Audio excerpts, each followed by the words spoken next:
Nahuli na ng Taal Police ang DPWH District Engineer na si Abelardo Calalo, 51 anyos, matapos umanong magtangkang suhulan ng 3.1 na milyong piso cash, si Batangas 1st District Representative, Leandro Livesti, anak ng dating senadora na si Loren Legarda. Ito ay para hindi na imbestigahan ng kongresista si Calalo, sa mga anomalya ng flood control projects. Excuse lang po ha.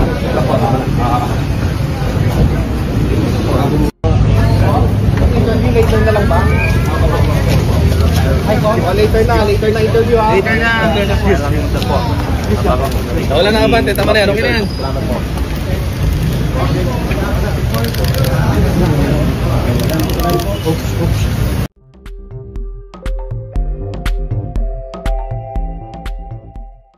Ngayong araw, Tuesday, August 26, nagsampa po ako ng kaso laban kay District Engineer Calalo para sa direct bribery, corruption of public officials, paglabag sa anti-graft and corrupt practices, at Code of Conduct and Ethical Standards for Public Officials. Hindi lang po ito tungkol sa mahigit 3 million pesos na suhol, kung hindi tungkol sa umaabot na mahigit 300 million pesos kada taon na SOP o Standard Operating Procedure o kickbacks mula sa mga proyekto ng DPWH na nakalaan umano para sa congressman ng unang distrito ng Batangas taon-taon. Ayon sa aking sworn statement, sinabi sa akin ni DE na gusto ng mga contractors dito sa unang distrito ng Batangas na makipag-meet sa akin at kaya daw nila akong bigyan ng 5% hanggang 10% mula sa 3.6 billion ng mga proyekto ng unang distrito ng Batangas o 180 million hanggang 360 million pesos. Ang paliwanag sa akin ni DE, natutuwa daw ang mga kontraktor sa mga programa ko para sa edukasyon. Kaya gustong-gusto nilang magpadala daw sa akin ng suporta. May isang kontraktor na handa na raw mag-withdraw ng initial na 15 million pesos cash para sa akin kinabukasan. Yung 3.1 million pesos naman na dala ni DE ay 3% mula sa isang kontraktor na may 104 million pesos in projects na may resibo at komputasyon sa supot ng pera na dala ni DE. Ipinaliwanag sa akin ni DE ang sistema sa pa-award ng mga proyekto sa unang distrito ng Batangas. Ayon sa aking sworn statement, hindi nagkakaroon ng tunay na mga bidding sa DPWH projects sa unang distrito ng Batangas. Pinipili lang daw ng congressman ang contractor na nagbibigay ng SOP. Pinangalanan din ni DE sa akin ang mga pinakamalalaking mga contractor sa unang distrito ng Batangas, kung sino ang mga taong nagpasok at pumipili sa kanila para manalo sa bidding noong panahon ng dating congressman. Kung nag-agree ako kay DE, ngayong linggo ay inimit na sana namin ang mga kontraktor at makakapagbigay na po sila ng milyon-milyong pisong DPWH kickbacks mula sa 2025 projects na na-award na sa kanila. Sa loob ng 3 taon, aabot po siguro sa mahigit 1 billion pesos ang DPWH project kickbacks na nakalaan para sa congressman ng unang distrito ng Batangas. Kaya po, binabanggit na mayroong ibang mga tao na mas may kasalanan kaysa sa mga district engineer. Naniniwala rin po ako na ang taong nakakaalam tungkol sa mga mas malaking di umano'y korupsyon sa mga proyekto ng DPWH ay walang iba kundi ang ating district engineer. Kaya ang isang wish ko lang po ay mabuksan ang isip ng ating district engineer, Abelardo Calalo, at ang ibang mga kasulukuyang at dating empleyado ng DPWH o mga kontraktor na maging state witness para sama-sama nating mapanagot ang mga taong talagang nakinabang sa sistema ng korupsyon sa mga DPWH projects. Dahil kailanman ay hindi ako tatanggap ng kickbacks, wala akong pag-aatubili na ipaglaban na ang lahat ng mga proyekto sa unang distrito ng Batangas ay dapat gawin ng tama. Kaugnay nito, ipagpapatuloy natin ang pagpapa-audit sa lahat ng DPWH projects sa unang distrito sa abot ng ating makakaya, hindi lamang sa mga flood control projects, at isusulong natin ang pagsasaayos ng mga mali at depektibong gawa ng walang dagdag na gastos sa gobyerno. Sir, have you talked to Engineer Calalo regarding your alok na maging state witness? Nabanggit po ito kanina nung kami po ay nagsalubong sa Office of the Provincial Prosecutor. Ano pong response po niya?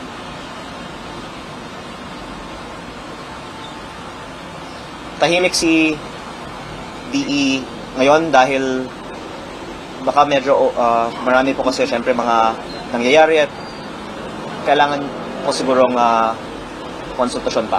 Hindi siya sumagot. Sir, binanggit po ninyo may mga pinapanggit sa mga kontraktor na nagbibigay ng SOP at you at liberty to name names kung sino-sino yun. Unang-una po, tungkol kay DE Calalo, naawa po ako sa kanya dahil alam naman po natin na ang kalakaran na ito ay hindi lamang sa unang distrito ng Batangas, baka kabisado nyo po ang ibang mga distrito ng ating bansa na may ganitong mga kalakaran din. Nagkataon lang po na siya ang district engineer sa unang distrito at ang congressman ng unang distrito ay hindi tumatanggap ng SOP. At ngayon, sinasabi na may security risk dahil may malaking halaga na sa tingin ko pwedeng singilin sa mga kontraktor na gumawa ng mga substandard projects dahil nagbayad ang DPWH para sa, sabihin po natin yung in-inspect natin kahapon na flood control project sa Balayan na 15 meters na sheet pile ayon sa program of works ng DPWH na sa ating inspection ay halos 4 meters po lamang. Kaya syempre medyo sensitibong bagay na pangalanan ngayon ang mga kontraktor na ito at ang nakakaalam tungkol sa paano pinipili at paano dinadaya ang mga proyekto at mga kontraktor sa unang distrito ng Batangas ay walang iba kung hindi ang district engineer. At yan ay isang dahilan na pinapanukala ko po na siya ay maging state witness at sana magbigyan ng ating gobyerno ng protection ang ating mga state witness dahil to come out and speak openly about claims that can be made of these magnitudes on wealthy and powerful people can put the life of a DPWH employee at risk.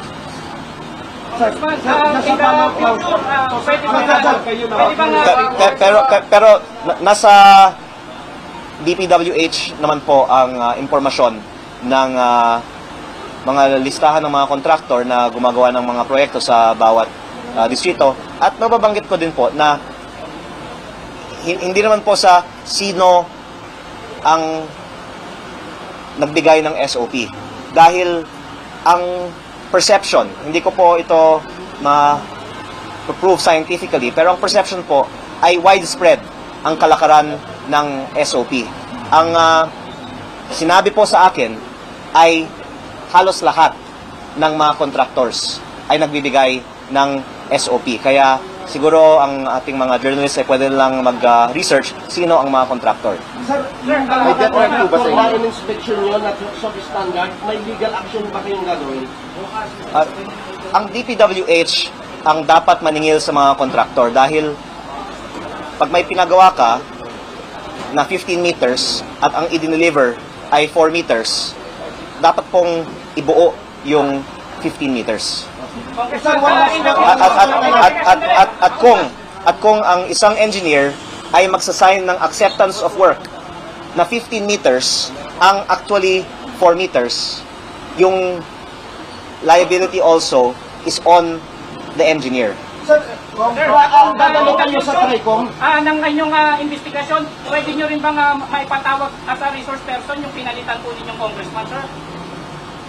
Nasa chair ng mga committee ng Kongreso po ang pagtawag ng mga resource persons. Sa inyo may death threat po magsisimula ba? na yung TRICOM na sa on-infrastructure. Are you willing to reveal yung experience ninyo dito sa district ninyo to help the investigation?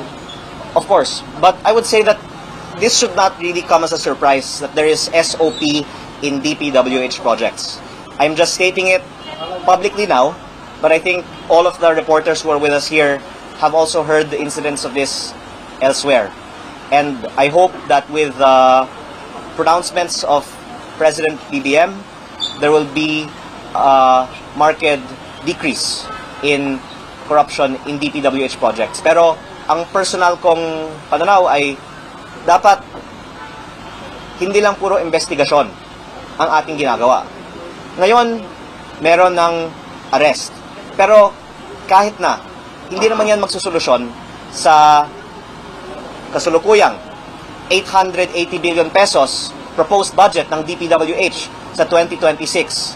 Dapat hindi lang tayo talk, dapat tayo mag-walk the talk.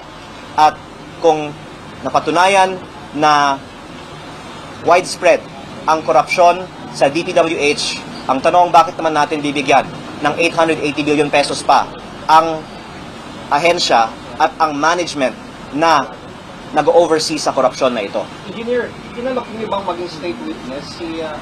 Congressman, inalok niyo ba si engineer na maging state witness, Engineer Calalo? Yes, as I stated in my statement just now, and as I can also confirm now, I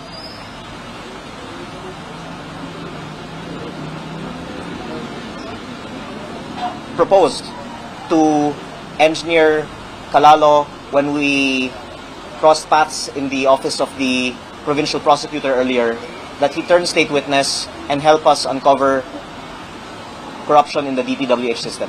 Ano pong tugon niya?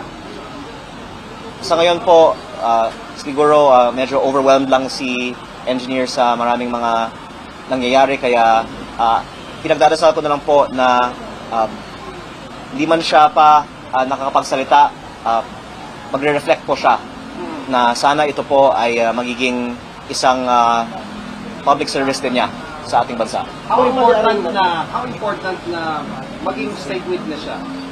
I don't want to belittle the crimes that have been committed or alleged because, of course, there are laws that we must follow. But I'm just putting context also because the public is very interested now in ongoing investigations on DPWH employees that may mga mas guilty pa kaysa sa mga DPWH employees na ito.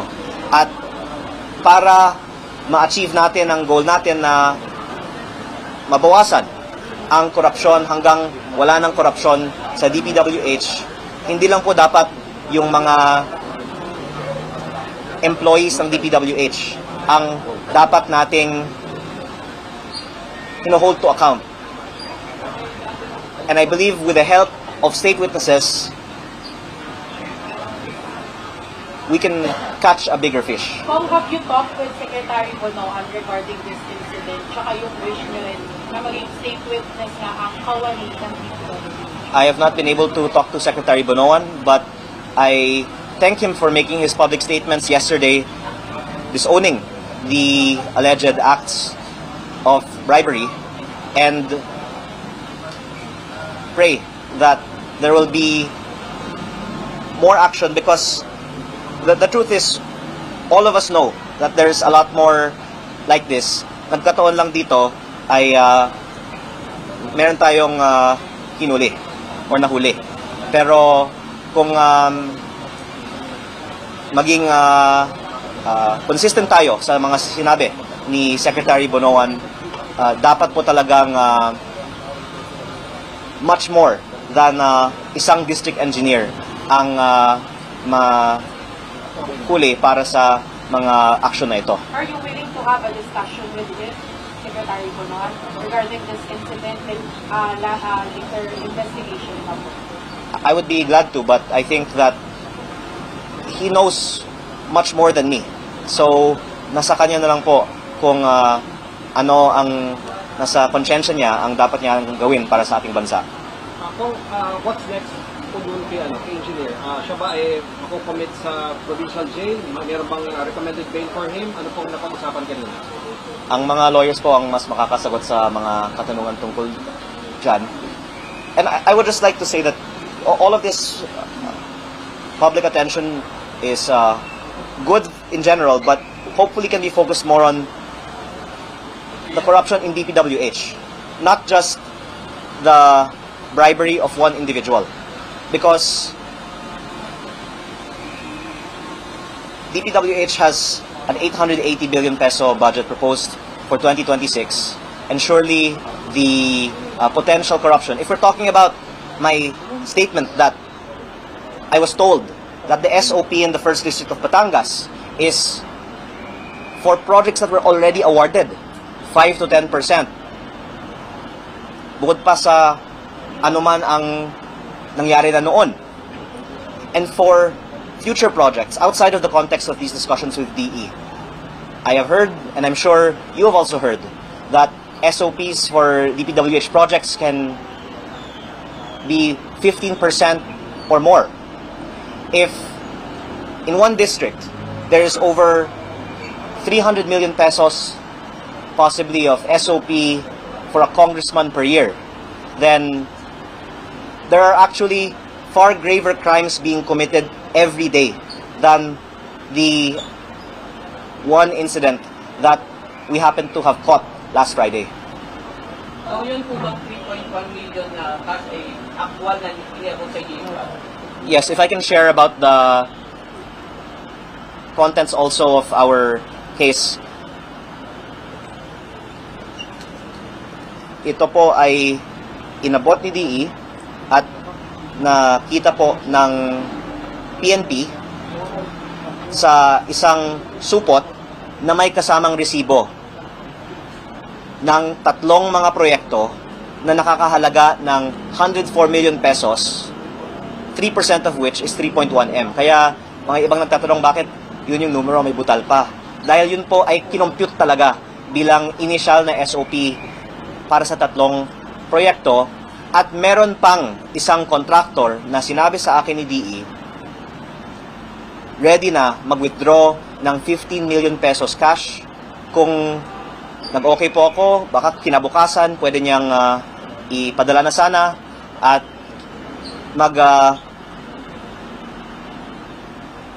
gather sana pa si DE ng funds mula sa iba't iba pang mga contractors. Ang sinabi po niya ay marami na siyang mga contractors na nakausap na ready na magbigay. At again, I don't think that this is only in the 1st District of Batangas, but of course I can only speak for my district that I was quite shocked actually as a first-term congressman that these matters about SOP on DPWH projects are so openly discussed. Kakaupo ko lang bilang congressman, ang dami na pong mga contractor na lumalapit sa akin, humihingi ng mga proyekto. At kaya pala, dahil hindi pala daw nagkakaroon ng tunay na bidding sa maraming mga DPWH projects, at least in the experience of the 1st District of Batangas, ang sinasabi daw ay ang congressman ang pumipili ng mga contractor na sila po ay nagbibigay ng SOP sa congressman. Kung yung 3 projects na yun, upcoming projects to, hindi ongoing. Ongoing po. Isa sa mga proyekto na binisita namin, na pinost namin sa Facebook. Kaya din siguro or maari kaya isa sa mga dahilan na may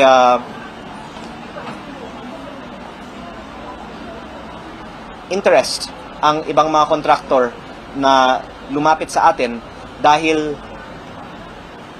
ini-inspect natin ang mga projects sa First District ng Batangas kasama ang mga nasira ng mga projects, at ito po ay magagawa sa ibang mga distrito din.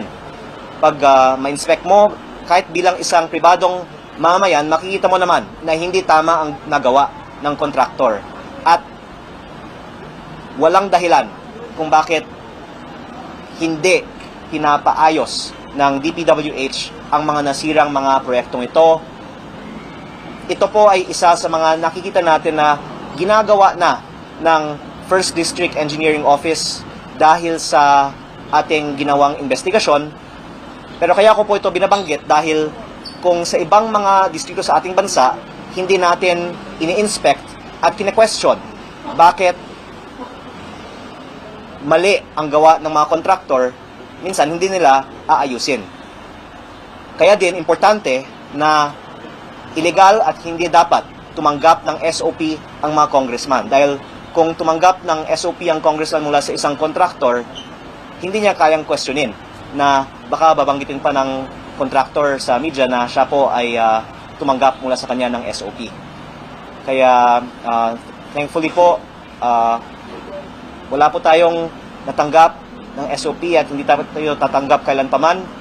Kaya tuloy po nating ipapa-inspect ang mga proyektong ito. At sana, pwede tayong maningil sa mga contractors at ipasaayos sa kanila ang mga substandard na mga proyekto para kung billions per year ang ginagastos ng DPWH sa mga proyekto sa unang distrito ng Batangas, sana we get our money's worth for the new projects. Hindi na po mandadaya ang mga contractor sa mga darating na mga taon at yung mga nakaraang mga proyekto ay sana ipapaayos pa ng walang gastos mula sa gobyerno. So, ano pong magiging kapalaran po ng mga dating contractors sa First District?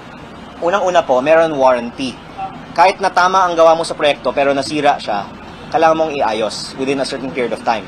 Pero kung mali ang inyong gawa at ito po ay supported naman by a comparison of the documentation and the actual work, then both the contractor and the DPWH will have legal liability. Kung ano pa po yung dalawang proyekto na hindi po hindi pa natin na bisita? Yung flood control na post namin po sa Facebook, nabisita namin at nasukat na po namin. Meron pong isa pa na nasira. Yun po ang Jokno Highway na inimplementa ng regional office ng DPWH. Ang focus natin ngayon ay si district engineer. Pero ang ibang mga proyekto sa ating distrito, lampas sa certain thresholds, ay iniimplementa ng regional office. Kaya ang pagbubusisi sa district office ay hindi pa nakakatugon sa issue ng implementasyon at gawa sa mga proyekto ng regional office ng DPWH. So doon sa resibo, sa ilang contractor galing yung 3 million? Isa pa lang. Sa isa pa lang.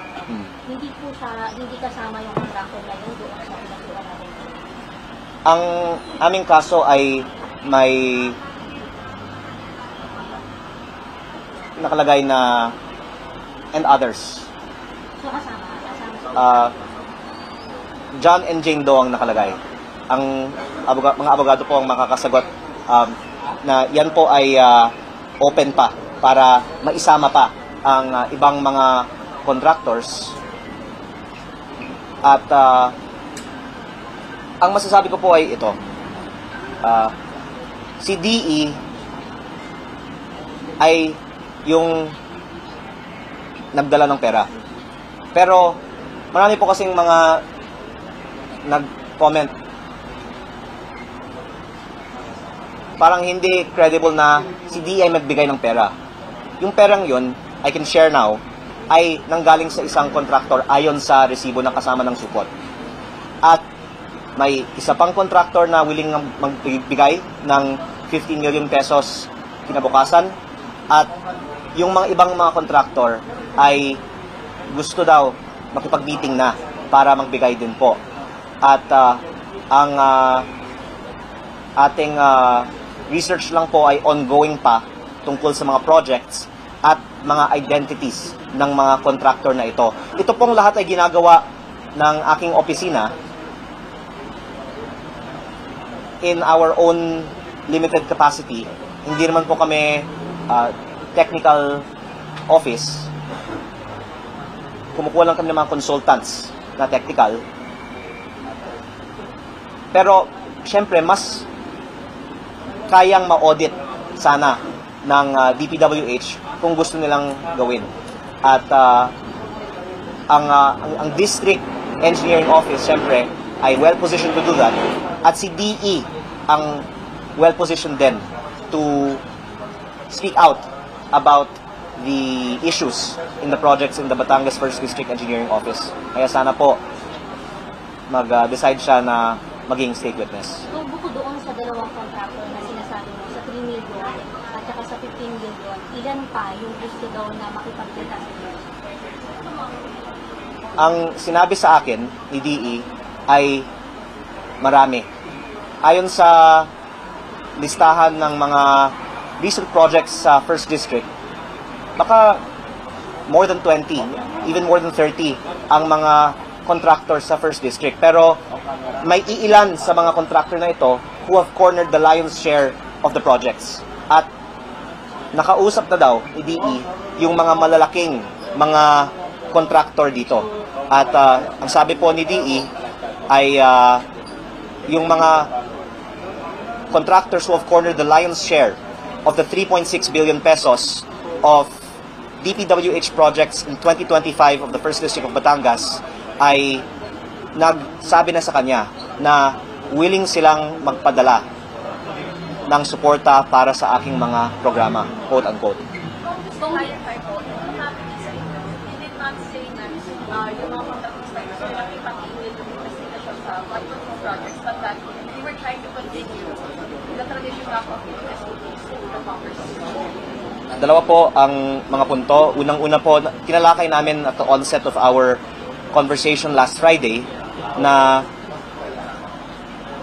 ini-inspect ko yung mga nasirang proyekto at tama daw na dapat ayusin ng mga kontraktor ang mga proyektong ito at kasalanan daw nila na hindi nila ito ginawa noon pa until the time na ako mismo ang nagsilip nito. At sinabi din niya na gusto nila akong i-meet kasi mula pa nang ako'y nag-assume office, marami na pong mga contractor na gustong mag-meet. Pero hindi ko po na-realize na ang ibig sabihin pala ng mag-meet ay hihingi sila ng mga kontrata.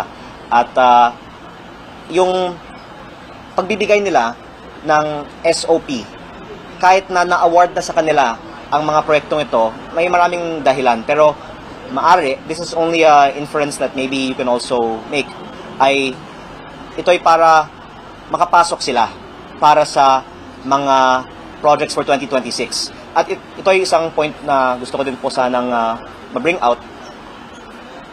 Kahit na hindi ako kukuha ng SOP, sinasabi daw, naka-factor in na may 10 to 20% ang mga congressman sa costing ng mga DPWH projects sa unang distrito ng Batangas. At sabi daw, kung hindi ko kukunin yung 10 to 20% na ito, may ibang kukuha. Halimbawa po, yung mga ibang nasa loob pa ng DPWH. Kasi yung contractor, maaring magbigay na ng SOP na ito. Kung hindi ko kukunin, baka kukunin na lang daw ng DPWH engineers. Ngayon, kung sabihin po natin, lilinisin natin yung bidding moving forward sa 1st District ng Batangas at makakatipid ang ating distrito ng 20% sa cost ng lahat ng ating mga projects. Yung savings, babalik lang po sa treasury, hindi magsistay sa 1st District ng Batangas. Kaya ang isa din sa mga reforms na gusto ko ding i-propose, thank you for asking a question, now I can bring it out, is dapat may incentive naman na maging efficient at malinis ang mga district engineering office para sa kanilang mga distrito. Walang insentibo kung yung savings sa malinis na procurement ay ibabalik lang sa national government. Dapat, kung malinis ang iyong distrito dahil hindi kumuha ng 20% yung congressman, yung 20% na yan ay mapakinabangan ng distrito ng congressman na yan. At kung ganyan, sana mas marami pang mga congressman ay hindi nakukuha ng 20%. Maybe get your statement sa sinabi ni Senator Tin na yung mga DE na sisilbing parang bagman or legman ng mga contractors. Maybe get your statement.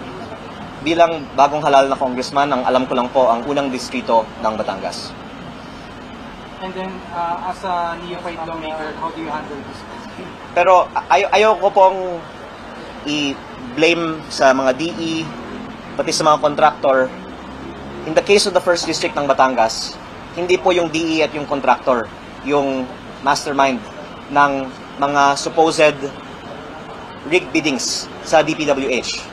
Nakwento din po sa akin ni DE, hindi daw sila sa DE office yung nakikipag-coordinate minsan sa mga contractors. Mag-advertise lang daw sila ng bidding at may mga contractors na magbibid at baka daw nag-uusap yung mga contractors at may isang nananalo. At ito po ay hindi daw sa kadalasan ino-orchestrate ng mga empleyado sa DPWH 1st District Engineering Office. May ibang nag-orchestrate na mas malaking tao pa kaysa sa mga empleyado ng DPWH. Sino daw po, or did you give any indication as to Alam niyo naman po sino?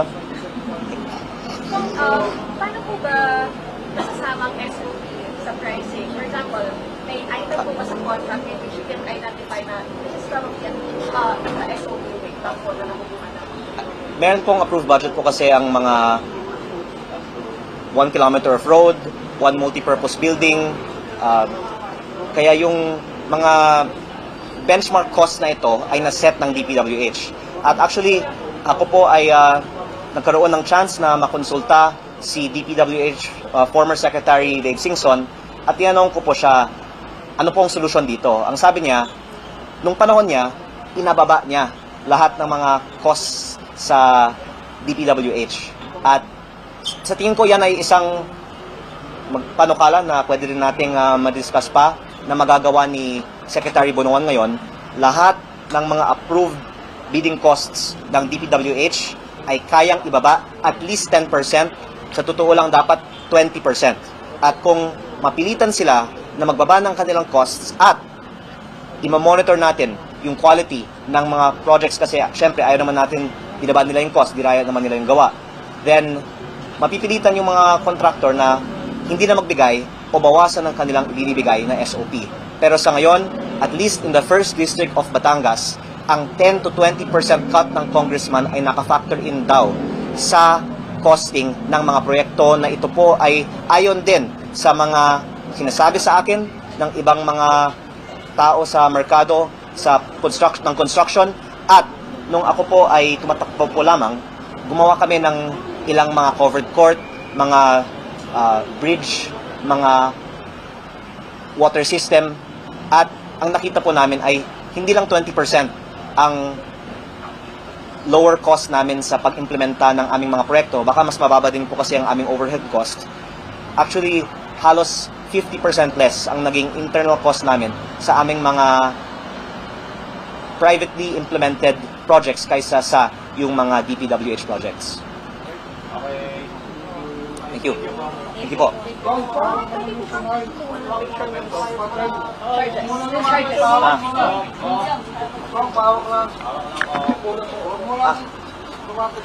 Pero wala naman po ito. This is only my statement. Yung safety ko lang. Same to point, this was not an entrapment operation. Parang nandun yung police nung time na I called for them to come. in the middle of the meeting. Opo. What time was this? Did this happen? Friday afternoon. Friday after. And this was just one meeting. Hindi ko siya series of meetings leading up to that meeting wherein explicitly kanina dinrive ko.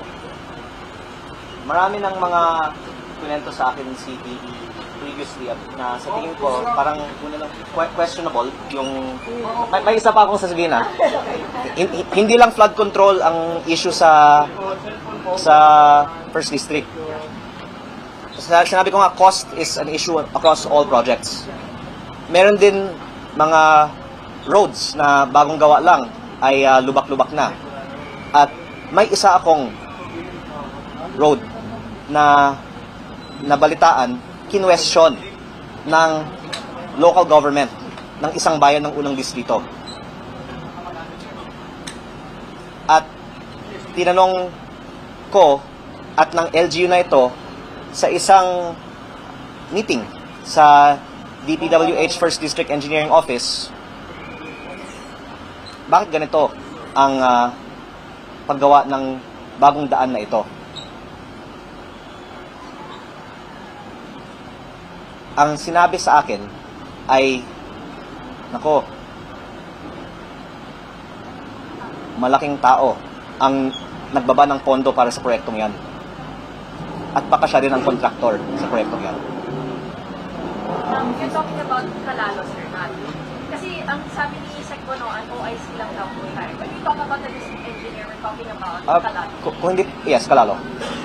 But there's a certain road project in the First District of Batangas that I was told was made possible through the funding of an influential person who is also the contractor of that road project, which has been questioned by the local government of a certain municipality because from the very design of the road, it is not fit for the flood-prone terrain of that area, but for some reason, the influential person who is also the contractor was also the one who I was told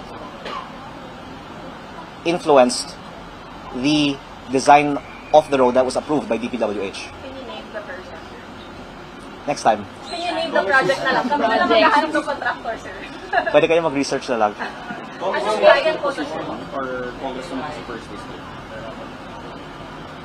Malaking tao daw. Pero involved din ba siya kung sa iba pang projects? Opo. Yung contractor? Maraming projects ito. Taga Batangas din, sir. Maraming projects ng taong ito. Yung party list po ba yan? Pwede kayo mag-research. Anong bayan po to, sir? Kami na lang mag-release. Yung road project. Iba naman to sa story ni DE eh. After na lang the current topic. But that's why I'm also bringing up these other topics because to be fair to DE, he is one member of a system. And what we have to fix is the system. And I hope that the public will demand that real solutions be made for the system, starting with questioning the proposed budget for DPWH in 2026. Thank you po.